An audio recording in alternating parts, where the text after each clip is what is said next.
बंदर और इंसान में सबसे अधिक बुद्धिमान कौन? अगर आपका जवाब है इंसान, तो चलिए आज हम आपको एक ऐसे बंदर की कहानी सुनाते हैं जिसकी बुद्धिमत्ता की तुलना लोग देवताओं के गुरु बृहस्पति और असुरों के गुरु शुक्राचार्य से करते हैं। एक राज्य में राजा चंद्र का राज्य था। राजा चंद्र को बाल्यकाल से ही बंदरों में विशेष रुचि थी और उन्हें बंदरों से बहुत लगाव था। इसी राज्य के वन में बंदरों की एक टोली निवास करती थी। इस टोली का मुखिया था उष्णस। बंदरों से विशेष लगाव के चलते राजा चंद्र ने अपने एक दूत के साथ बंदरों के मुखिया को अपनी संपूर्ण टोली को महल में आकर रहने का प्रस्ताव भेजा। उष्णस का मानना था कि बंदर वन में रहे तो बेहतर है और उन्होंने इस प्रस्ताव से इनकार कर दिया। महल की सुख सुविधाओं को ठुकराता देख टोली के बंदर नाराज होकर उष्णस का विरोध करने लगे। बंदरों के मुखिया उष्णस ने अपने टोली के बंदरों को यह समझाने की बहुत कोशिश की कि बंदरों का महलों में रहने के बजाय यदि वे जंगल में ही रहें तो ज्यादा बेहतर है। किंतु राजसी सुख सुविधाओं को देख मुंह से लार टपकाते बंदरों ने अपने सरदार की एक ना सुनी। अंततः थक हार कर उष्णस को सबकी बात माननी पड़ी और राजा चंद्र के आमंत्रण पर उष्णस अपना बोरिया बिस्तर समेटकर अपनी पूरी टोली के संग राजमहल में आ पहुंचे।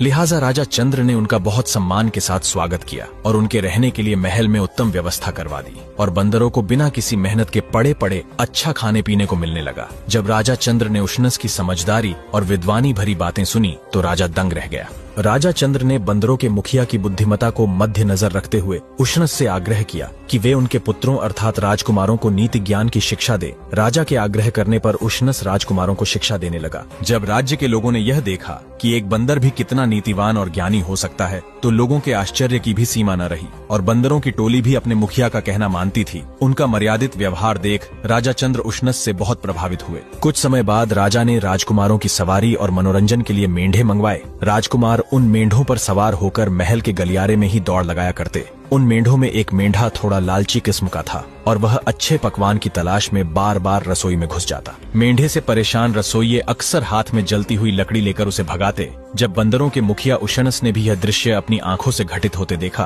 तो उसके मस्तक पर चिंता की लकीरें खींच गईं। उसने सभी बंदरों की एक बैठक बुलाई और कहा, भाई मुझे तो यहाँ बहुत बड़ा संकट आता दिखाई पड़ रहा है। हमें तत्काल ही राजमहल छोड़कर वापस जंगल में लौट जाना चाहिए, नहीं तो कदाचित अनर्थ हो जाएगा। उष्णस पर सवाल उठाते हुए कुछ बंदरों ने पूछा कि सुख सुविधाओं से परिपूर्ण इस राजमहल में भला कैसा संकट। तब उष्णस ने प्रत्युत्तर देते हुए कहा कि देखो भाई, महल के गलियारों में राजकुमार अक्सर मेंढों पर सवारी करते हैं और लालची मेंढे बार बार भागकर रसोई में घुस जाते हैं। मेंढों की इस हरकत से परेशान रसोइये हाथ में जो भी चीज आए उसे लेकर मेंढों को भगाते हैं। कई बार तो वे हाथ में जलती हुई लकड़ी लेकर भी मेंढों को मारते और भगाते हैं। अगर ऐसे ही चलता रहा तो एक दिन मेंढों के बालों की वजह से उनके शरीर में आग लग जाएगी। फिर मेंढे परेशान होकर सीधे घुड़साल की ओर दौड़ते हुए जाएंगे क्योंकि इनका निवास भी घुड़साल के समीप है। जलते हुए मेंढों के वहां जाने के परिणाम स्वरूप इनके निवास स्थान के साथ साथ अश्वशाला में भी आग लग जाएगी। जब मेंढों के शरीर पर आग लग जाएगी तो वे दौड़ते हुए सीधे घुड़साल की ओर जाएंगे, जिसके परिणाम स्वरूप अश्वशाला में भी आग लग जाएगी और राजा के तमाम घोड़े अग्नि में झुलसने लगेंगे, जिसके बाद राजवैद्य को बुलाया जाएगा। चूंकि जलते हुए घोड़ों के इलाज का बस एक ही तरीका है, इसीलिए राजवैद्य राजा चंद्र से बंदरों की चर्बी की मांग करेगा। लिहाजा राजा घोड़ों के इलाज के लिए सभी बंदरों को मारने का आदेश देगा और हम सब मारे जाएंगे।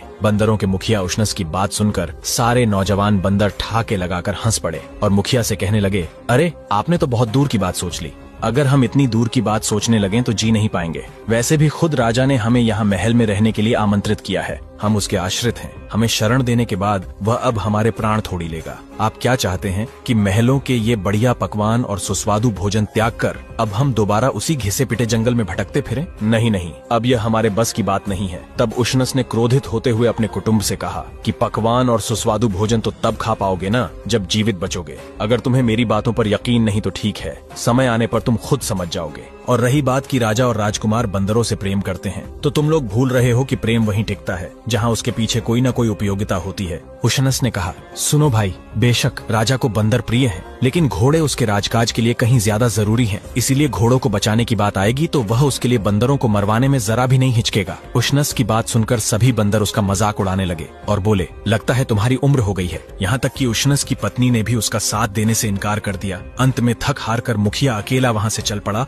और एक वन में जाकर रहने लगा। परंतु उष्णस के जाने के ठीक अगले ही दिन वही हुआ जो उसने कहा था। एक लालची मेंढा हमेशा की तरह रसोई में घुसा तो गुस्से में आकर रसोइये ने उस पर चूल्हे से निकालकर जलती हुई लकड़ी दे मारी। इससे मेढे के बालों में आग लग गई होते होते सभी मेढ़े जल उठे और जब वे जान बचाने के लिए अपने निवास की ओर भागे तो घुड़शाला में आग लग गई। बहुत सारे घोड़े आग में जलकर मर गए और बहुत से बुरी तरह जले और घायल हो गए। राजा ने राजवैद्य को घोड़ों के इलाज के लिए बुलाया तो राजवैद्य ने तुरंत कहा, बस महाराज, बंदरों की चर्बी ही इसका इलाज है, उससे इन घोड़ों की सारी जलन शांत हो जाएगी। राजा ने न चाहते हुए भी उसी समय महल में जितने भी बंदर थे उन्हें मारने का आदेश दे दिया ताकि घोड़ों का इलाज हो सके। राजा के आदेशानुसार महल में मौजूद सभी बंदरों का नरसंहार कर दिया गया। महल में अब एक भी बंदर नहीं बचा था। जंगल में रह रहे बंदरों के मुखिया उशनस को जब अपने कुल के सर्वनाश की खबर मिली तो वह दुखी और मर्माहत हो उठा। हालांकि कुछ समय पहले उसके कुल के लोगों ने ही उसे बुरी तरह अपमानित किया था, लेकिन फिर भी उसके मन में उनके लिए गहरा प्रेम और स्नेह तो था ही। अपने संपूर्ण वंश के नाश होने पर वह दुखी और व्याकुल हो गया। वह जंगल में यहाँ वहाँ भटकने लगा। एक बार उशनस इसी तरह जंगल में भटक रहा था,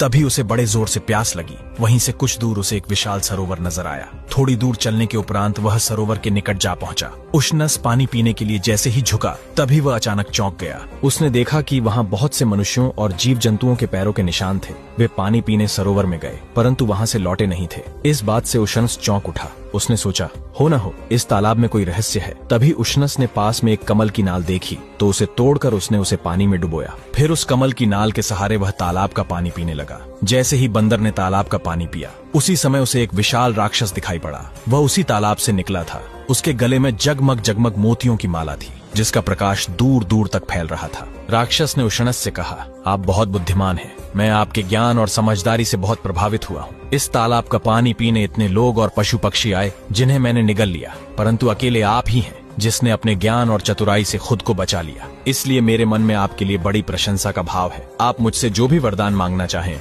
मांग लें। उशनस ने मुस्कुराकर कहा, अगर आप मुझसे प्रसन्न हैं तो आपके गले में यह जो अद्भुत मोतियों की माला है वह कुछ समय के लिए मुझे दे दे। उन अनोखे मोतियों की माला पहनकर उशनस राजा चंद्र के पास गया तो राजा मोतियों की चमक देखकर हैरान रह गया। बोला, अरे ये तो अद्भुत मोती हैं। मैंने ऐसी मोतियों की माला कभी देखी नहीं। बंदरों के मुखिया ने कहा, महाराज, यह माला मुझे यात्रा में मिली है। मेरे कुल का नाश होने पर मैं इस कदर दुखी हो गया कि मन को चैन ही नहीं था। व्याकुल होकर मैं इधर उधर घूमता रहा, कभी किसी जंगल में तो कभी नदी किनारे। राजा चंद्र बोला, मैं तुम्हारा दुख समझ सकता हूँ, लेकिन हालत ही ऐसी हो गई थी कि न चाहते हुए भी मुझे बंदरों के वध का आदेश देना पड़ा। इसके बिना घोड़े ठीक और स्वस्थ नहीं हो सकते थे, और यह तो तुम जानते ही हो कि राजकाज घोड़ों के बिना चल नहीं सकता। इसलिए मुझे यह अप्रिय निर्णय लेना पड़ा। बंदरों के मुखिया उशनस ने कहा, कोई बात नहीं महाराज, सेवक का कर्तव्य ही है कि वह राजा के काम आए। अच्छा है कि मेरे कुल के लोगों ने आपकी जरूरत पूरी करने के लिए अपने प्राण त्याग दिए। तभी राजा का ध्यान फिर से उशनस के गले में पड़ी मोतियों की माला की ओर गया। उसने कहा, ये तो सचमुच विलक्षण मोती है। मैंने पहले ऐसे मोती कभी नहीं देखे।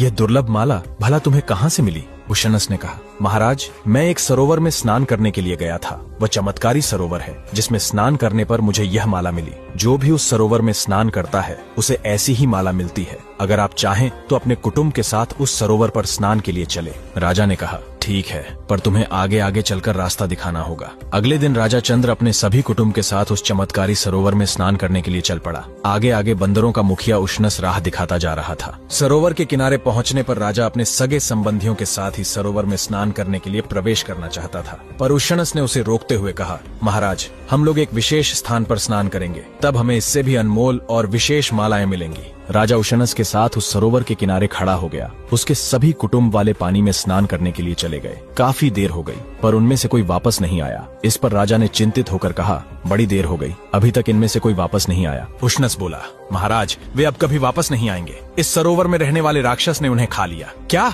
राजा चीख पड़ा, ये तुमने क्या किया? मेरा सारा कुल नष्ट हो गया। इतना बड़ा धोखा, इतना बड़ा विश्वासघात। यह तो इतना बड़ा विश्वासघात नहीं है राजन, जितना आपने हमारे साथ किया है। आपने तो मेरे कुल के बंदरों को वन से बुलाया, आश्रय दिया और फिर अचानक सबके प्राण ले लिए। उसकी तुलना में तो यह विश्वासघात कुछ नहीं है। राजा ने विलाप करते हुए कहा, ये शोक मैं कैसे सहन करूं? उशनस ने कहा, जैसे मैं सहन कर रहा हूं। इसीलिए तो मैंने आपको सरोवर में प्रवेश करने नहीं दिया, ताकि आप जीवित रहें और अपनी आंखों के सामने अपने कुल का विनाश देखें। कुछ दुख ऐसे होते हैं जो मृत्यु से अधिक संताप देते हैं। अब आप जीवन भर विलाप करते रहिए। अगर आप सरोवर में प्रवेश करके मृत्यु को प्राप्त होते तो आपको इतना कष्ट न होता। इसीलिए मैंने आपको अकेला जीवित बचे रहने दिया। ताकि आप याद रखें कि जब आपने मेरे संपूर्ण कुल का नाश किया था तो मुझ पर क्या बीती होगी। राजा ने क्रोध में आकर कहा, हे उशनस, तुमने जो मेरे साथ किया है उसके लिए ईश्वर तुम्हें कभी क्षमा नहीं करेगा। इस पर उशनस ने व्यंग्य पूर्वक कहा, जो ईश्वर तुम जैसे क्रूर आदमी को क्षमा करेगा वह मुझे भी जरूर क्षमा कर देगा।